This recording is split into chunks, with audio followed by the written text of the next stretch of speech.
일종의 화약고의 발표가 미뤄지고 있다, 이런 평가가 나오는 가운데 한동훈 비대위원장이 민주당의 공천을 강하게 비판했습니다. 뭐라고 비판했는지 들어보시죠.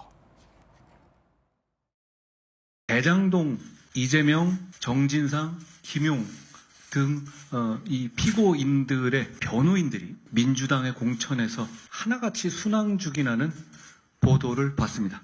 보통 변호인들은 그 범죄 혐의 내막을 잘 알게 마련이죠. 이재명 대표 입장에서는 무서울 겁니다. 이런 분들이. 이렇게 공천하는 건 공천으로 자기 범죄에 변호사비 대납하는 겁니다. 단순한 대장동식 공천을 넘어서 정말 어디까지 가겠다는 것인지 제가 묻고 싶습니다.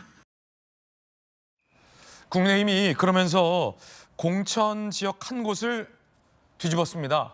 공관위에서는 결정했는데 한동훈 비대위원장이 이걸 제지한 겁니다.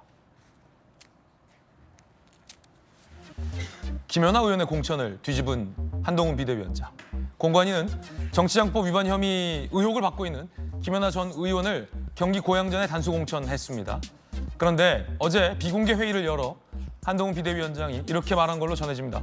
단수 공천 주는 건 굉장한 자신감의 표현인데 이 사안이 당 차원에서 종결됐다고 한 게 없지 않느냐라며 재검토를 지시했다라는 겁니다. 한동훈 비대위원장 이야기 들어보시죠.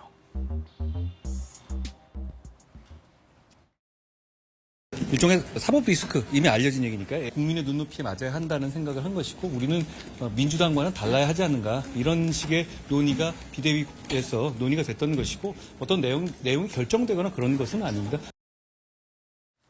사법 리스크라는 표현을 썼습니다. 사법 리스크가 있는 인사에 대한 단수 공천은 할 수 없다라는 한 비대위원장의 입장입니다.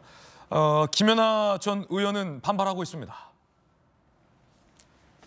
무혐의 사안에 대해서 재탕, 삼탕 수사를 받고 있는 것, 공천 보류에 동의할 수 없다라며 상당히 반발을 하고 있습니다. 일종의 공천 잡음인데요.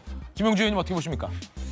글쎄 뭐 어쨌든 그 당의 프로세스 상으로 어떤 공관위나 공천위원회에서의 결정을 최고위회나 당 그 수뇌부 회의에서 뒤집을 수 있거든요. 뭐 합리적 합법적 과정에서 그런 얘기를 할 수 있기 때문에 가령 뭐 지금 현재 완전히 컷오프의 의미보다는 단수 공천을 주기에는 너무 과하게 많이 준 거다. 국민 눈높이에 안 맞다, 이렇게 보는 것이 한동훈 비대위원장의 인식입니다. 네. 그렇다면 그것을 다시 뒤로 공천위원회에 내려갔을 때 뭐 경선을 한다든지 다른 방식의 문제까지 포함돼서 재논의해보라, 아직 결정된 게 없다, 그런 부분이 아닌가 싶고요.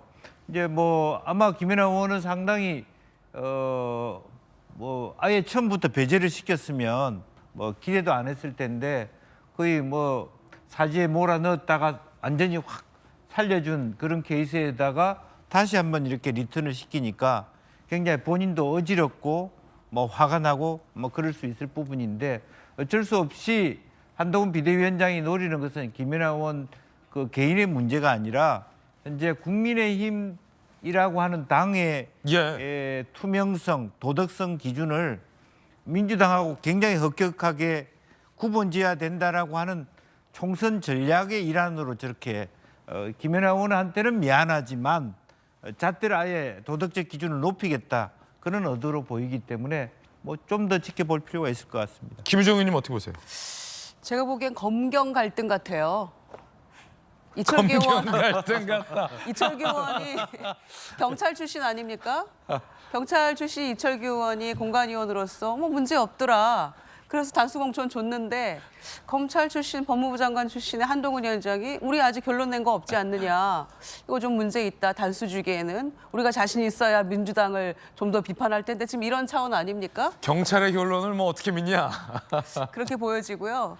이철규 의원은 전에 명품백 관련해서도 뭐 교통사고 비유하고 피해자다고 하시고 또 무슨 이거 돌려주면 국고횡령이라 이런 말씀하셨는데 수사를 경찰 시절에 어떻게 하셨는지, 현장 수사는 안 하시고 정보만 맡으셨는지 모르겠지만 이 정도를 공관위와 최고위가, 이게 굉장히 중요한 문제잖아요. 김연아 전 의원 관련해서는 상당히 이슈가 됐었는데 뭐 야당 같았으면 벌써 압수수색 100번은 들어갔다 이런 얘기까지 나올 정도였는데 이런 문제를 당에서 충분하게 공론화되거나 합의 과정 없이 발표하고 이렇게 뒤집는 모습이 일면 굉장히 이제 올바르게 정정하는 모습처럼도 보입니다만은 내부에 아마 첫 번째 불거진 갈등으로도 비춰집니다. 저는.